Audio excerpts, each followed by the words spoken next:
Joined by forward Jeremy Ebobisse. We will start with questions whenever you guys are ready.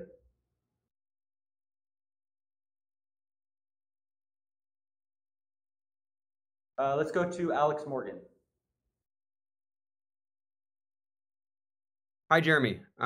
Thank you for joining us tonight and for speaking with us tonight. We really appreciate you doing that and hope that you are doing okay right now. I think a lot of fans in this moment were upset by what they saw happening on the field. It was mentioned on the TV commentary that there might have been, racist remarks said on the field.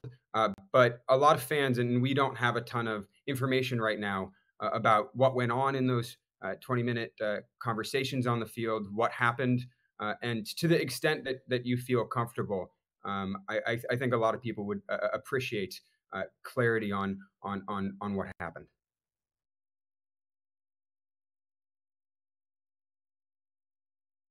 Yeah, I think that there was. First off, it's a difficult game. When we play Red Bull, we have a lot of respect for their style of play. I understand that there's going to be a lot of duels, and they go strong into the duels. At times, that results in late tackles on our end or on their end. That's all part of the game. What we saw tonight should not be part of the game. I can't correlate the various actions or the timeline that I'm going to lay out, but what started with a foul that was deemed to be committed by Judson and a yellow card. Fast forward a few minutes, seconds, ended with a racial epithet being used. Now, I understand there's going to be an investigation. I've been a part of those. I've had to support teammates going through them. I have seen them. So I want to be mindful of that even as I share what happened. I think what's important for me to share is that I know what I heard. And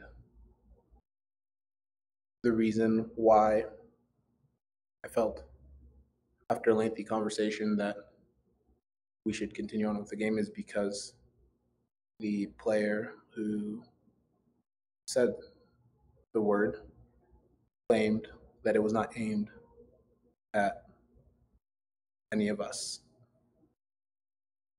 Whether that is a good faith comment or not, again, we'll see how the investigation goes on. But just a difficult moment. Once again, players being put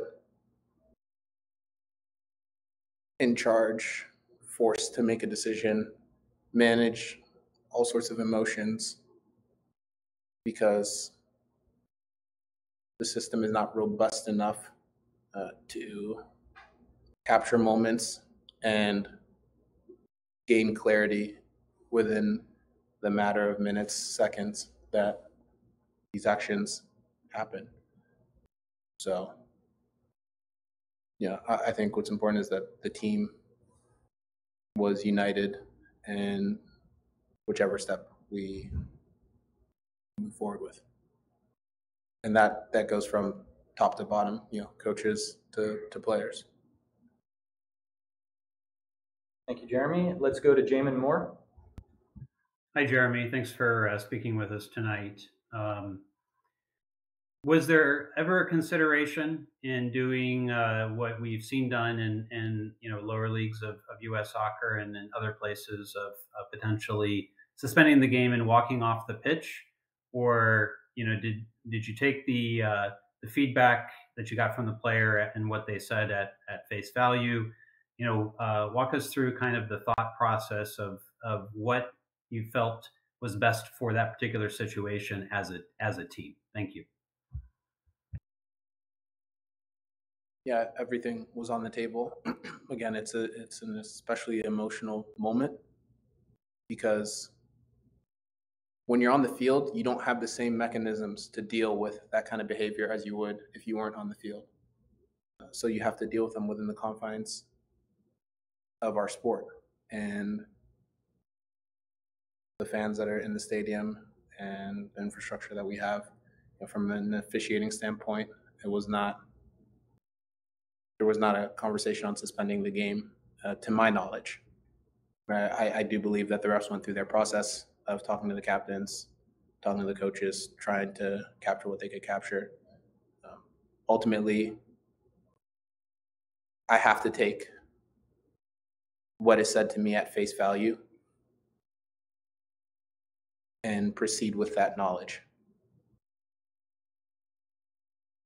unless I'm definitively sure that I can pinpoint the direction in which the wordage was hurled at, which I was not able to in that moment with 100% definity. But this is what it is to be, black in these situations. You can't be wrong. You can't overstep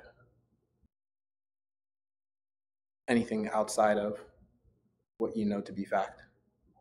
So you have to proceed with absolute caution, even in moments of hurt where you are feeling rather powerless to handle the situation to the degree that you would like to yourself. Thank you, Jeremy. Let's go to Tom Bogert. Thanks. Thank you. Thank you, Jeremy, for taking the time and all the thought that's going into your answers. If I could just kind of follow up on what you said with the kind of the timeline and everything that happened. So a player said a racist remark to you. Is that kind of what everything started, or kind of if you're able to kind of walk through, kind of that a little bit again? The racist remark was said. I do not believe it was to me. That I can feel pretty comfortable saying. But the word was used. And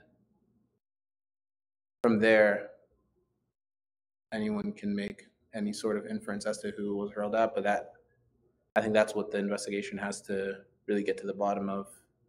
The angles of cameras, the direction of body conversation. I think it's just important that we dig out all the facts. Because again, I want to be as open as possible here, because I think, there's a lot of uncertainty when, fans are just seeing a game stop. But I also want to respect what will be hopefully a robust investigation. Also important to note that racial epithets, language cannot be hurled in any direction, whether it was to a black player or not, because that would open up any number of doors themselves. And just saying it to yourself and not saying it to anyone else. But just a difficult situation,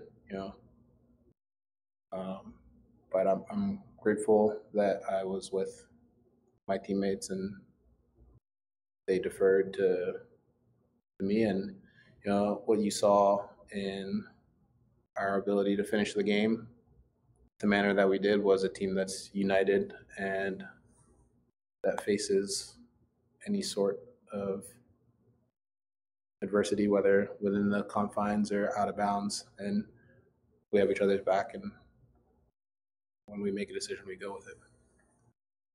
Okay. Thank you very much, Jeremy. Out of the interest of time, we're going to have to bring in Lucci. So thank you very much, Jeremy.